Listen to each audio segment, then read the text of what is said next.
Thanks for grabbing a seat. We're going to get started in about 5 minutes, so feel free to keep milling around outside if you'd like, but the presentation should begin right around 6:15. So thanks for being here.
Hey folks, if you want to gather into this room, we're going to get started here in a couple minutes. So anyone that's out by the boards, come on into this room here. Hey Phil, maybe you can gather the crowds from back there, yeah.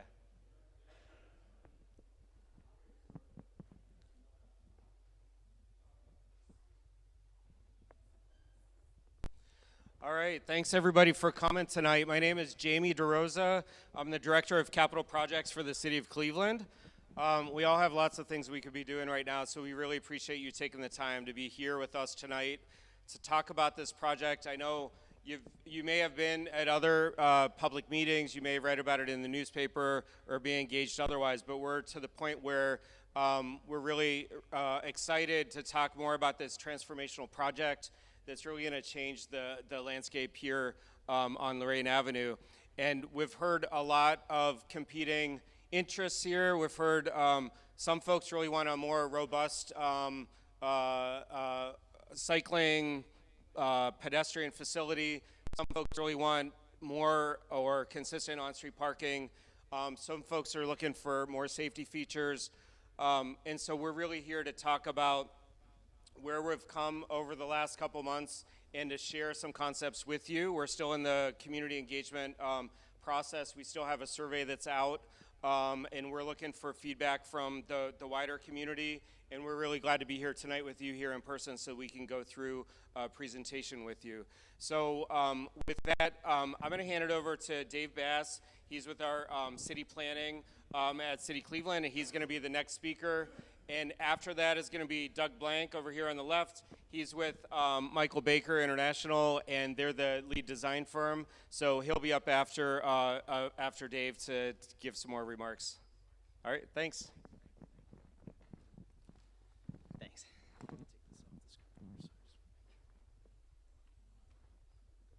Okay. Everyone, thanks so much for being here tonight. We really appreciate it. And yeah. Oh, thank you. Again, yeah, I'm Dave Bass, Major Transportation Projects Coordinator in Cleveland City Planning.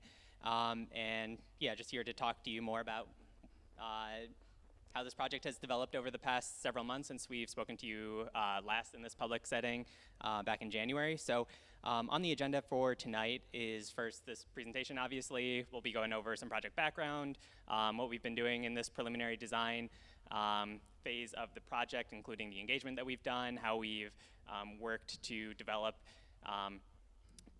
project priorities that are consistent with what we've heard from the community, how those have informed the revised design concepts, and also things that we are doing outside of the scope of this project, or the construction project within the right-of-way, but other things that we're doing. And then next steps for this project and yeah, what's to come after that.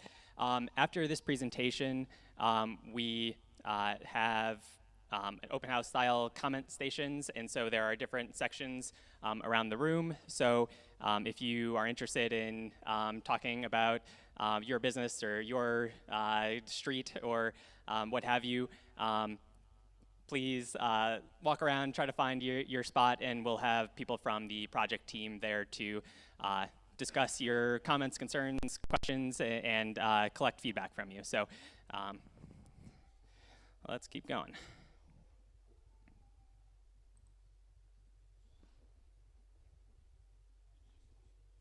Use the wheel. Okay, there we go. Perfect. Okay, so background. So I think as many of you know and have probably been involved in this project over its long lifespan so far, the general concept for a major revisioning of Lorain Avenue came out of the Living Lorain Corridor Improvement Plan back in 2013, initiating the idea for a separated bikeway, separated from both the vehicular traffic and from the pedestrian facilities. This general concept for the corridor has been analyzed, and alternatives have been evaluated over many points in time. The Lorain Avenue design concept back in 2015 more engagement and review of the design back in 2021. And so, we're at that next stage now in the preliminary design, and trying to make this actually come to fruition. Some basic facts about the project. It's a 1.8 mile long corridor between West 20th and West 65th. We're working within a pretty tight 66 foot right of way, which there's a lot that people want in that space, and we're doing our best to prioritize those elements and just try to fit as much as we can in that space. Additionally, this corridor is one of RTA's near-term transit priority corridors. There's high-frequency transit service along Lorain, and so that factors into our goals for this project. And also, this is a project that runs through Detroit Shoreway in Ohio City, which fall well beneath our 30% tree canopy cover goal for the city, and so we're hoping to address that through this project as well. So when we are looking at this draft design, this is just a typical section for one part of the corridor, but just want to put the image in your minds of generally what we're talking about. This project includes 8-foot sidewalk with a 2-foot buffer between the sidewalk and the bidirectional bikeway, a 6-foot landscape buffer with space to plant trees, 8-foot parking on one side of the road, 2 12-foot lanes, and then a 10-foot sidewalk. So again, the major features included in this project are the sidewalk level separated bikeway, curb extensions, which allow for shorter crossing distances for pedestrians, and also double as space for transit waiting environments or bus shelters to be included on this corridor.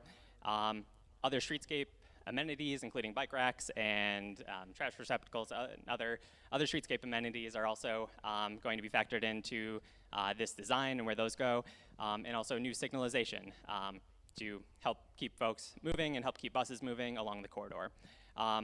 Also note that raised crossings at some side streets are in consideration in this project. We're not presenting them as part of this, they aren't shown on the plans we have here tonight, but they are in consideration and are included in the report that is coming as a result of this phase of the design. So where are we now in this project development process? We're pretty far in, but still have a ways to go. We're in this preliminary design phase where we're trying to collect as much feedback as we can to refine the design. Based on this process, we'll move into the detailed design portion of the project, where there will still be community engagement, but we'll be more in a consulting manner to try to really refine certain specific areas of the corridor. And then finally after that comes the construction period. However, it's important to note at this point that this project is not being constructed tomorrow. We have a substantial construction funding gap, and so we still need to work to address that, and we don't have a timeline for construction as of yet.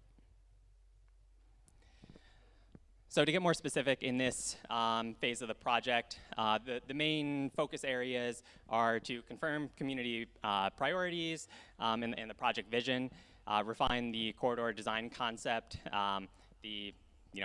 more of the engineering details of this that factor into how we make decisions about this project, trying to get closer to finalizing the cross-section widths of the bike facility, landscaping, travel lanes and whatnot, the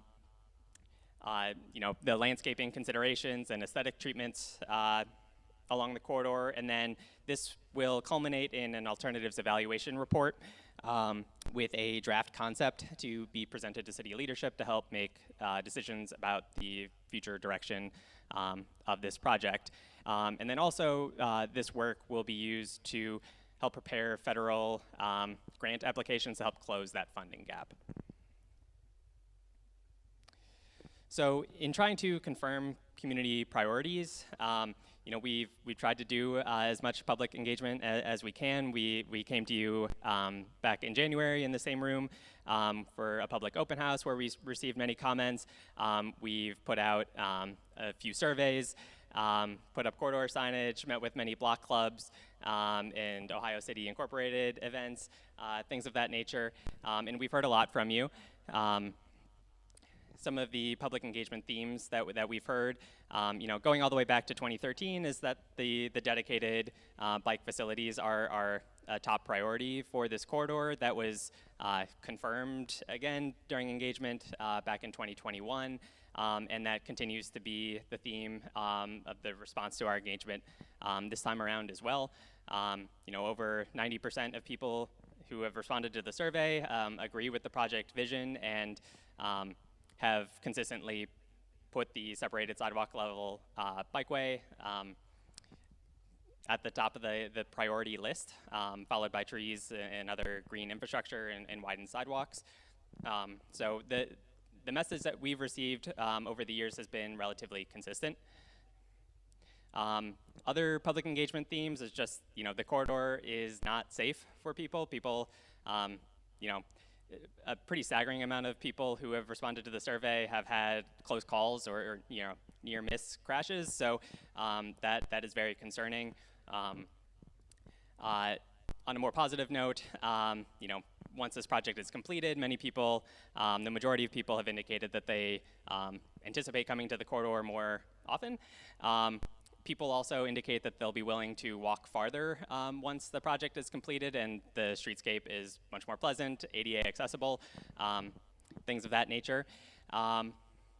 Many people in the neighborhood would also prefer not to travel by car if other better options that felt safe were available. Generally, residents have indicated that they don't have trouble finding parking in their neighborhood, and a lot of residents of the neighborhood appreciate being able to live a dense urban car-free or car-light lifestyle. As for the business engagement, we've tried to do as much as we can on that front as well. There's still more to do and more people to reach out to and have one-on-one conversations with. Looking at you, Jay. I know we talked the last time, and I know we need to get in touch again. But yeah, so we've had focus group meetings, met with the Ohio City Incorporated Real Estate Committee, have a business survey out there, corridor signage. We've put out offers to have one-on-one meetings, which many people have taken us up on, and I've had a lot of good conversations with people along the corridor. And we've continued to canvass businesses and will continue to do so moving forward. The business engagement themes, a little bit different. Definitely concerned about the significant loss of parking or perceived significant loss of parking, loss of street parking. Concerned about limited space for delivery vehicles and needing to maybe adjust those patterns. Concerned about short-term parking. Many businesses and restaurants depend on food delivery services, which require some amount of parking. Landscape and maintenance has also come up, and then another major one has been the impact of construction is a major concern. But there have been a lot of concerned business owners, which is very fair. There have also been a lot of excited business owners who are feel really optimistic about, Lorain becoming a much more walkable and vibrant retail district and believe in the vision, are excited about the corridor becoming much more beautiful, and also probably most importantly about, the corridor becoming much more safe and this project helping to slow down traffic and helping it to make it safe for, all modes of transportation to get up and down the corridor. So through this, engagement, we, have confirmed our, priorities for this project at this point, which are, to prioritize safety and accessibility for all along the corridor, provide a separated sidewalk level bikeway, which has been consistently asked for over the years, enhance the natural and aesthetic environment of the corridor, improve transit performance and waiting environments, And then support Lorain as a vibrant destination for residents and for visitors coming to the corridor from other parts of the city, perhaps farther away than a walk or a bike ride away. So again, safety is really our top priority and is definitely so on all of our projects. Our Vision Zero action plan back in 2012 established our commitment to eliminating fatal and serious injury crashes. And very tragically, there was a major crash earlier this week that resulted in 2 people dying on Lorain. And so, it's really improving safety on Lorain is clearly something that needs to happen desperately. So, one crash is one thing, but the data over time also backs this up, that safety needs to be improved. Lorain currently operates under capacity, meaning that there are fewer cars using the road than it is designed to carry, especially depending on whether you're considering those parking lanes to be parking lanes or driving lanes. So when a road operates under capacity, it tends to lead to higher speeds of traffic, and then those higher speeds lead to more crashes that are often more severe. And so that is borne out in the data in the crash history with 4 fatalities over the past 5 years or since 2019 and 12 serious injury life-changing crashes. Also 16 crashes along the corridor have been with pedestrians and people on bikes, most of which resulting in some type of injury, 2 of which being serious injuries. And also just from the broader Cleveland perspective, Lorain is on our high injury network, meaning that it's one of our most dangerous roads in the city. So as far as prioritizing which roads to make safety improvements on, Lorain is definitely a major one that we need to be addressing. Some of the existing design problems that cause it to be this way, touched on some already, but people often pass on the right using the underutilized parking lanes. A lack of left turn lanes at certain intersections makes it, creates poor sight distances for cars trying to turn at those busier intersections. Travel and parking lanes are unclear and overly wide, like I've said. Also, where cars are parked up, it's pretty unclear at times where cars are supposed to be parked or where the parking ends close to intersections. And so, oftentimes cars are parked too close to intersections where people are crossing, which creates visibility concerns about pedestrians crossing there. There's no bike facilities. This is a road that is, I think generously only comfortable for confident cyclists or expert cyclists. I would say probably only comfortable for expert cyclists. Also those who maybe aren't expert, many of which use this corridor as well, ride on the sidewalk. So 45% of people who ride a bike on this corridor ride on the sidewalk, which clearly indicates a safety problem. And then it's also been identified as a neighborhood, an area with a high active transportation need and demand per ODOT analysis of the state and specifically this Cleveland area. And then also along this corridor, buses need to merge in and out of traffic, pulling to the parking lane to pick up passengers and drop them off, which creates problems with providing on-time performance, but also creates traffic safety concerns with buses merging in and out of traffic. So this project really helps to address all of those design issues. This is certainly a road diet project. We are shrinking the drivable area of the road, making it much more clear where people should be. That is definitely proven to reduce crashes on the whole. The addition of bike lanes and specifically protected or separated bike lanes dramatically reduces the risk of crashes involving people on bikes. High visibility crosswalks, which will be a key feature on this project, certainly help with that safety. Left turn lanes in specific areas can be a really helpful tool in improving safety along the corridor. Definitely more to talk about there. And then just one design feature, not necessarily an FHWA proven safety countermeasure, but just a design feature is that buses will stay in the drive lane when they pick up and drop off passengers using those curb extension areas. and helping to improve performance of transit and the safety of it.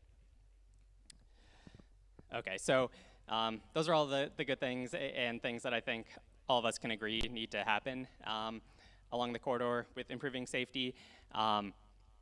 We've also, like I mentioned before, have heard a lot of concerns from different folks along the corridor, a lot of which have to do with parking. We have done a parking study of the corridor, as I'm sure many of you are aware. We found that parking occupancy varies along the corridor. It's definitely most heavily used near West 25th Street and then between Fulton and West 44th Street, and is often most utilized on Saturdays around midday, at which point 47% of the total available parking spots along Lorain are occupied. Some of those blocks, block by block, are at 100% or even sometimes in excess of 100% when people are parking illegally along those spots. So we understand that there's sort of a dynamic parking demand along the corridor. But we've also noticed that, at least under the current conditions, when parking is completely parked up on one block, often the adjacent block has very few cars parked there, and it's really a short walk to get to or from where you're going. We've also found that many cars park much longer than the regulations allow, and so there are things that we can do to address that. So some of the parking and curb management solutions that we are considering are listed there. Again, we want to ensure people that we want to have a sufficient supply of parking within walking distance of the corridor, and we are really helping, or we are doing our best to make that a reality. It's sort of more so outside of the design process of this project, but some of the things that we're doing: parking meters are being updated. We are engaging with business owners to update curb regulations where that makes sense. We're exploring those district and shared parking options within walking distance of the corridor. And then once those parking options are more fully solidified, we'd work with neighborhood organizations to develop a parking communication plan for folks. So again, I'll run through these quick, but parking meters. So after downtown, you might have heard that the Park Mobile app is being installed downtown and the coin parking meters are going away. Once implementation downtown is complete, the next place that's coming is to the Ohio City neighborhood on Lorain and West 25th. And so that will have several benefits. Definitely easier payment for folks coming to the corridor. It will also, probably most importantly, make it much easier for us to frequently and efficiently enforce parking regulations. It will also be a data source for us moving forward in terms of understanding better where parking is being used and how we can work to address that or change things to make things work better. And so, yeah, one of the main things about us being able to more frequently and efficiently enforce parking is that helps to incentivize parking turnover, which provides those open spots for folks to access businesses. Like I said before, a major issue is that people are parking much longer than the regulations allow, and so that enforcement will really help to more regularly open up spots along the corridor. As far as curb regulations, we are definitely wanting to continue to hear from business owners. We've surveyed many of you, and many of you have responded about your thoughts about curb regulations in front of your business. As we move forward in this design, we are looking to ensure that we are putting out parking regulations in front of and near your businesses that make the most sense for you and your operations, whether that be if you operate and rely mostly on delivery service, that could be a delivery zone. If most of your patrons stay for an hour or two, that could be time-limited parking. There's a lot of options there that we can work with you to figure out. The district and shared parking option, many of you have indicated that the McCafferty Health Center site would be a great help for parking in one of the more densely parked parts of the neighborhood. The McCafferty Health Center is, currently occupied by the public health department, but is pretty, dramatically underutilizing that building, and so they are looking to move out and find a building that is more the right size for what they offer, and so the city is putting out a request for qualifications to, get developers to,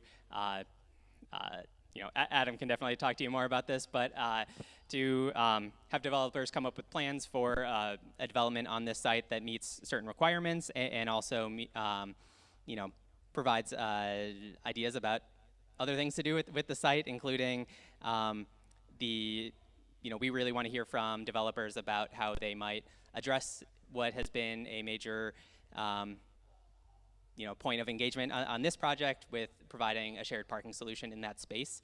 And so that is something that on this RFQ we will be asking developers to let us know what they can do on that front. We've also engaged with Urban Community School, where we are now, and also know about other institutions on and along or around the corridor that offer shared parking solutions. Urban Community School has agreements already at this point, and has indicated that they are open to working with other businesses or working on, us and other community partners could work on a more comprehensive plan and arrangement around shared parking. Here, May Dugan has also, worked with folks, I believe, Jay with Proof has an agreement with them, it appears. And then we're also working on other arrangements that to address the shared parking. There are still logistical things to figure out with other locations, but we are working hard to identify and solidify shared parking options at other points along the corridor that are within walking distance. And there's the potential to add more off-street parking than is being lost on street by way of this project. So that feels like a hopeful solution to some of the parking concerns. And then also once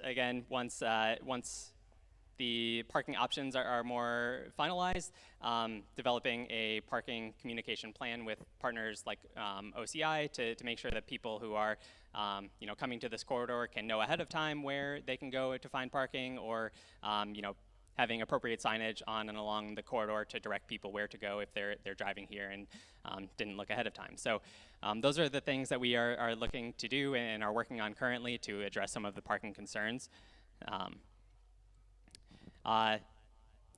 Additionally, through this project, we have been evaluating the benefit of left turn lanes. So those left turn lanes really create like very long transition zones where street parking is, you can't fit street parking anymore. Because of the feedback that we received in January, we added to the scope of work for this phase of the project a capacity analysis, which helped us determine where left turn lanes would be required or most beneficial for operations along the corridor, and that resulted in us having the opportunity to remove many of the left turn lanes that we had initially put in our plans, and that opened up a good amount of street parking in certain locations. The one example here is at 47th Street, where we were able to add 16 additional spaces on either side of 47th Street by removing that left turn lane. There are a lot of considerations to where left turn lanes should or shouldn't be, including traffic safety, pedestrian safety, peak hour operations, the street parking demand. But we are still open to talking with folks about, where that it really feels necessary to have street parking, or, what your experience of the corridor is and what would be beneficial for you as a resident, a visitor, or a business owner. And another location there is at West 41st, so that's in that block in our highest parked area, adding about 8 parking spaces by removing that left turn lane at West 41st and Randall. We've also been asked to explore parking on both sides. There are a couple of different ways that we could do this. One option has been by exploring reducing lane widths. There are a lot of competing stakeholders in this conversation about lane widths. As a baseline, Lorain Avenue is on the National Truck Network, which requires a 12-foot lane, and that typically would mean a 12-foot lane plus 1 foot of shy distance. And so that's one consideration. There is a design exception process that exists. We are currently looking at 12-foot lanes for the corridor right now. And so with that lane width conversation, we really need to balance it with safety considerations and then also the impacts that it has to certain stakeholders such as RTA. RTA has also requested a minimum of 26 feet curb to curb, which we have in our draft concept at this point, with lanes still striped at 12 feet. Reducing parking lanes from 8 feet to 7 feet is also under consideration, but in a highly commercial area where there are large delivery trucks making deliveries, 8 feet is typically more preferred. And then also any reduction in lane widths, either in the travel lanes or parking lanes, would still require reducing the sidewalk or bikeway or landscaping to some extent. So just reducing the travel lanes doesn't get you the extra parking on the other side of the road. So at the last public meeting in January, we explored we asked the community how they would feel about reducing that sidewalk, bikeway, and landscaping space, whether that would still feel comfortable to them. If we had parking on both sides, would kind of reducing that space still feel comfortable to them? We actually taped out on the floor the physical dimensions so people could really feel it. And the concept that is the draft concept right now was very positively received and felt very comfortable to folks. And the concept where those elements of the streetscape were reduced in scale were much less positively received. I am wrapping up now. Sorry for rambling on. My last slide here. I addressed some of what we are considering on, some of the comments that we've received. There are many that I haven't addressed, but will continue to be addressed in the next stages of the project, including landscape maintenance and location of street trees and things of that nature. Impacts during construction, that will be more worked out during the next phase. Shared zones, existing trees, how those get handled during this construction project, and the potential of adding additional traffic safety elements. Those are all things that we can continue to talk about today, and we'd love to hear your feedback on it as well. Sorry for rambling on for so long. Doug, it's your turn. So thank you. Thanks.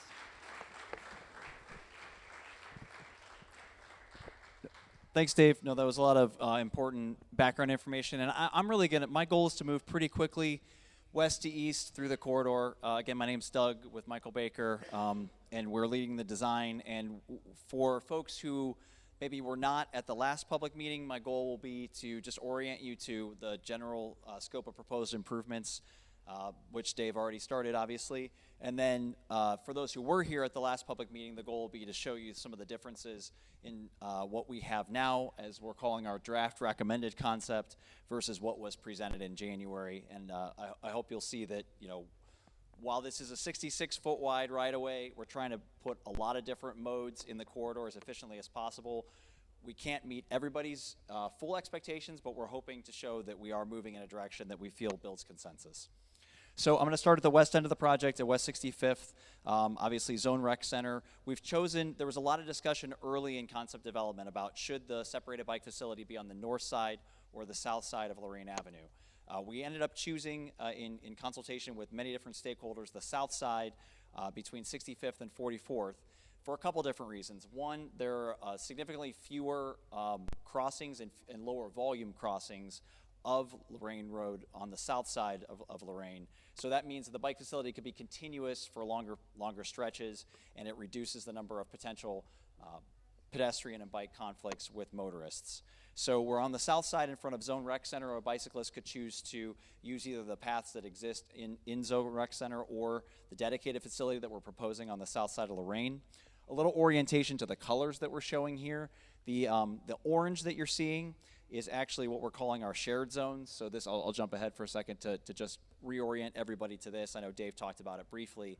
The goal here is to make sure that in advance of intersections, because we don't have a true two-way separated bicycle lane by the technical definition of the term, meaning that cyclists and pedestrians are going to cross side streets together on the pedestrian signals. So we need to get everybody understanding that there is going to need to be an acknowledgement by all modes approaching the intersections that there could be pedestrians and bicyclists commingling, not only in the same direction, but also crossing motorists.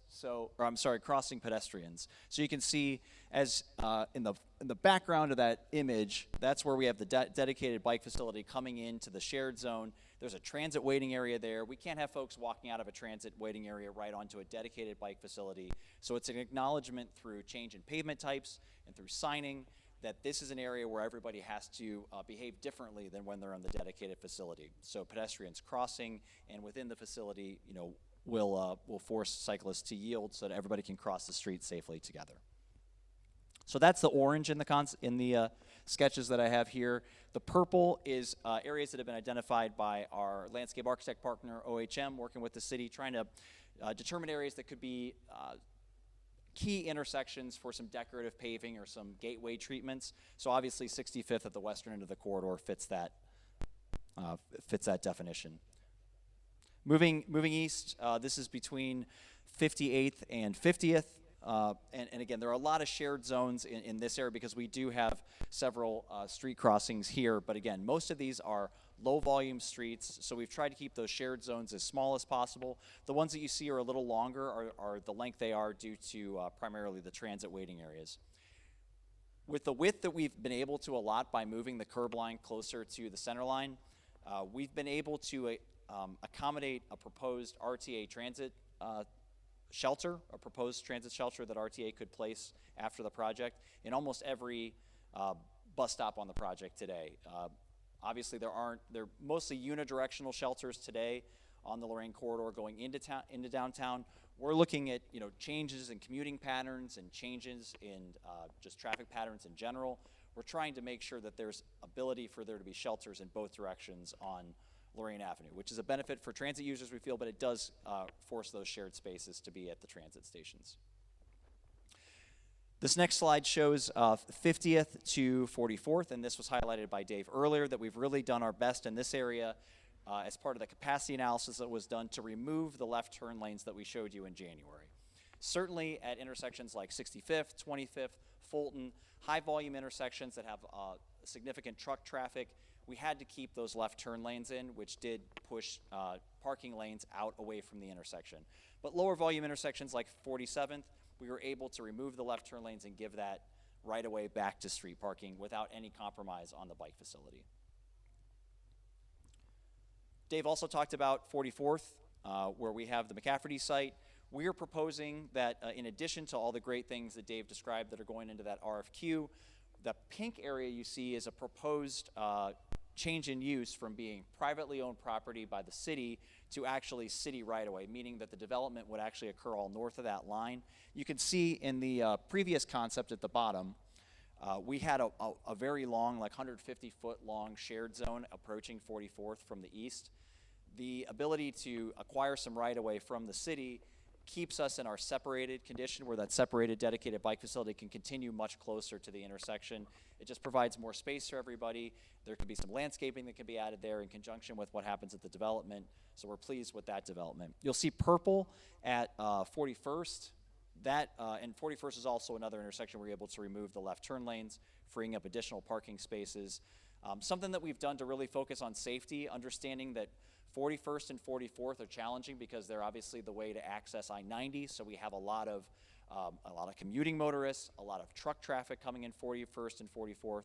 So even though we were able to remove the turn lanes at 41st, we still have to have some additional width there to make sure that trucks can make turning movements there.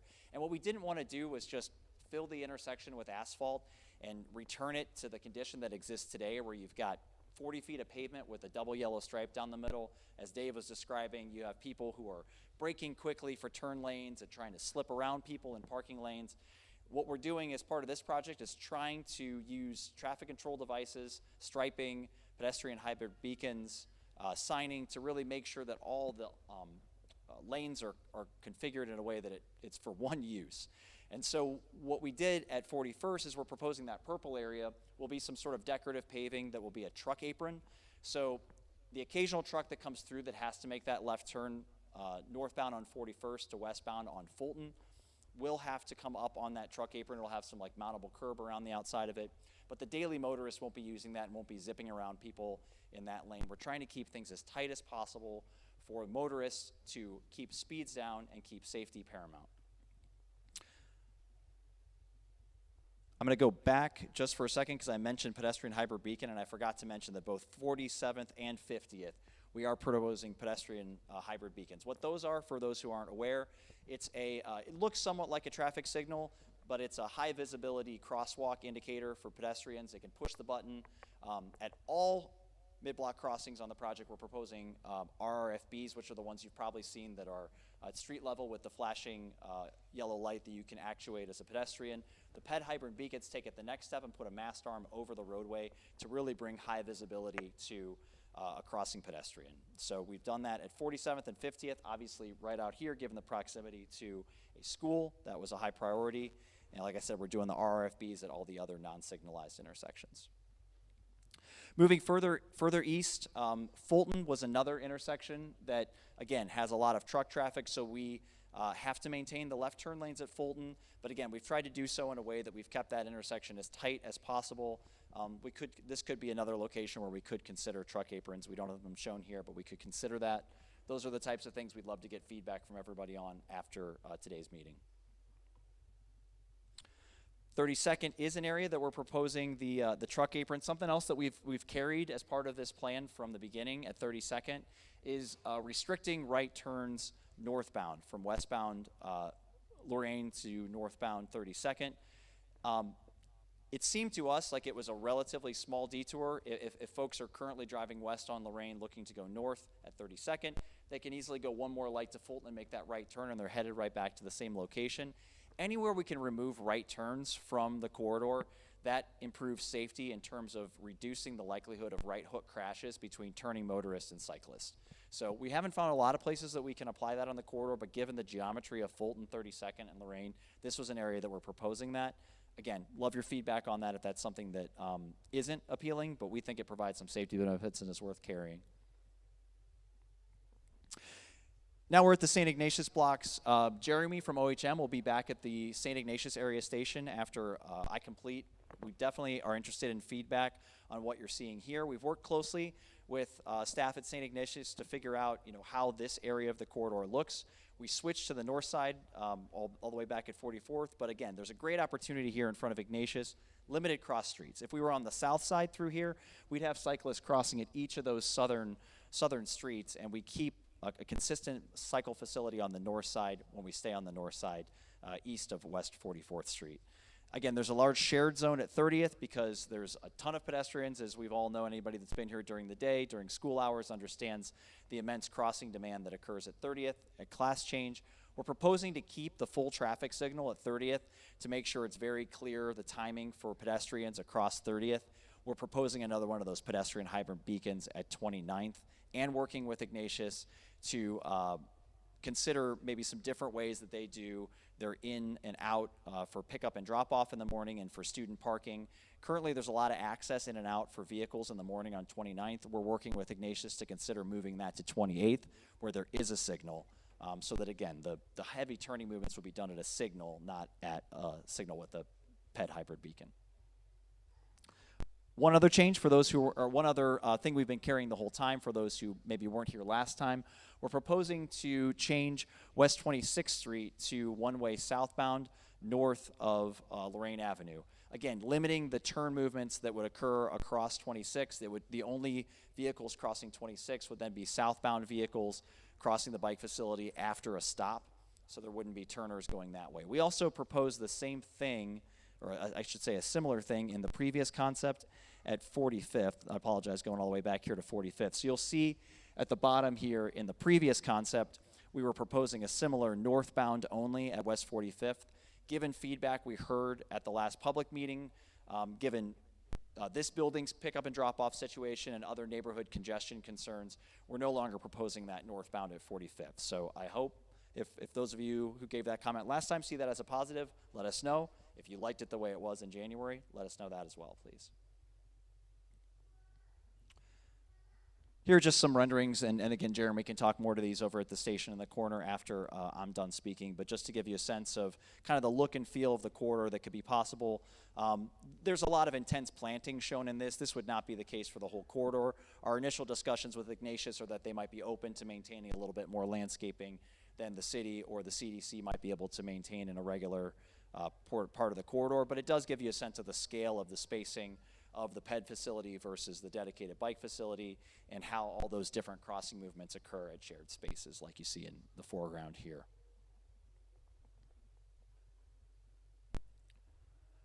Now we'll move to the Market District. Again, 25th, obviously a signature intersection of the corridor. We're proposing some decorative gateway elements there potentially. A big shared space just west of 25th on the north side at Market Square Park.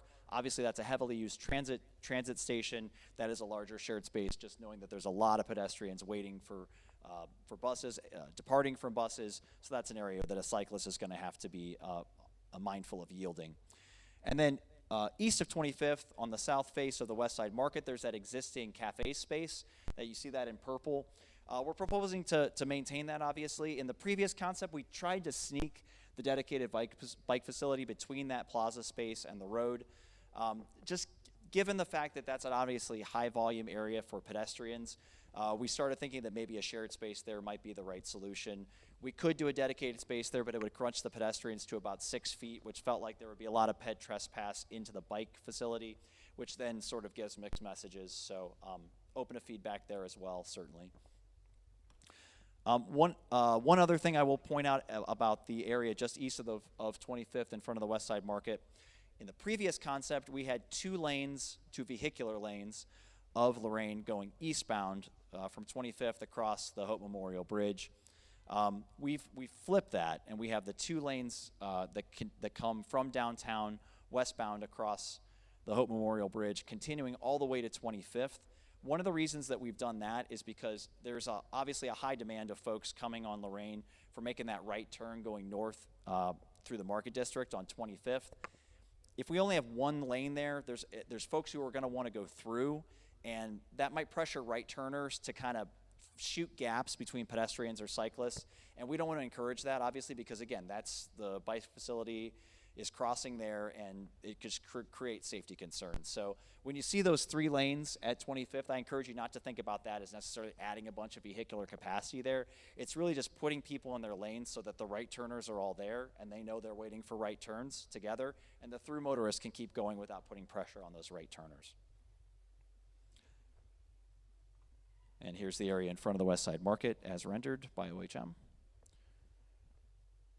Very excited about what we're proposing here at the east end of the project. I think in January we hadn't fully gotten to the point where we were thinking about where medians might be able to work. You could see there was some proposed striping down the middle of Lorain. We have a really big opportunity here between the market and the Hope Memorial Bridge, given that there's a lot of additional width there today.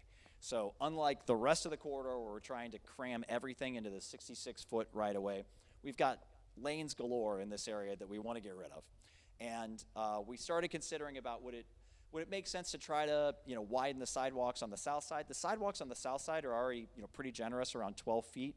And really we got excited about the idea of giving back some of that right of way to a median that could be planted with trees. There are two bridges here, obviously, or it might not be obvious. There's a bridge over the RTA Red Line, and there's also a bridge over Columbus. The Ohio Department of Transportation is currently in design for reconstructing the Lorain Bridge over Columbus. That'll likely happen before our project. And a benefit of that is we're working with ODOT to potentially have them add the median to that construction project, so that frees up dollars in our project to do other things with. So they're open to working with us and figuring out how they can get the curb lines on their new bridge to look the way we want in the future. We can just handle it with striping in the meantime until we can come through and make the rest of these changes. But overall, the goal, as you'll see here, is to really just soften the approach for westbound motorists coming across the Hope Memorial Bridge into Ohio City. Today I think a lot of people feel when they're driving across that Hope Memorial Bridge that Ohio City kind of begins at the market. What we're trying to do is move that market gateway, or Ohio City gateway, 2 blocks east to 20th, where somebody comes in, they feel that median, they're going to slow down. There's going to be vegetation in the median and on both sides, and really, help folks understand that this is part of the neighborhood. This isn't an industrial area where people should drive 45 miles an hour like people do across the Hope Memorial Bridge. You start slowing down and you behave like a motorist in an urban environment. So here's the approach. This is the existing bikeway at the western end of the Hope Memorial Bridge and how that would transition to our facility. So I went really quickly through that, primarily because I want to leave as much time as possible for everybody to visit the stations that we have set up here afterwards. As Dave said, we've got next steps coming. We have a report that we're submitting to the city that'll be discussed and finalized in August. But today, what we want to do is focus on these stations. So we're going to have members of the design team and members of the city staff stationed around the room. We'd like to take your feedback in person. We've got big boards you can scribble on, write down your thoughts. The website is open, accepting comments through July 12th. If you haven't yet done the survey for this project, either at the previous public meeting or on the website over the past months, please either take a hard copy survey that's at the table out front or fill out the survey on the website. That will be open through July 12th. And then general comments will also be accepted on the website through July 12th. So the way we have the room set up, like I said, Jeremy from OHM, our partner at OHM, is going to be at the Ignatius station. Mary Catherine from Baker is in the back. She is at the far west end of the project, so if you're interested in anywhere where the bike facility is proposed on the south side, from 65th to 44th, Mary Catherine will be handling that. The next station east is 44th to 32nd, so the area around 44th, 41st, Fulton, you'll want to be in the back with me. And Jim Shea from our partners at Chagrin Valley Engineering, who have done the traffic analysis on the project. Jim is handling the area at the far east end of the project that I talked about with the market district, the lane configuration, and the transition to the Hope Memorial Bridge.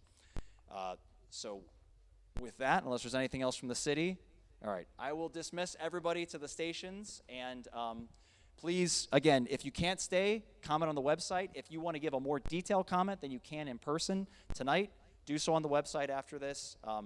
Thank you for being here. We'll be here till 8. Stay as long as you like. Thank you.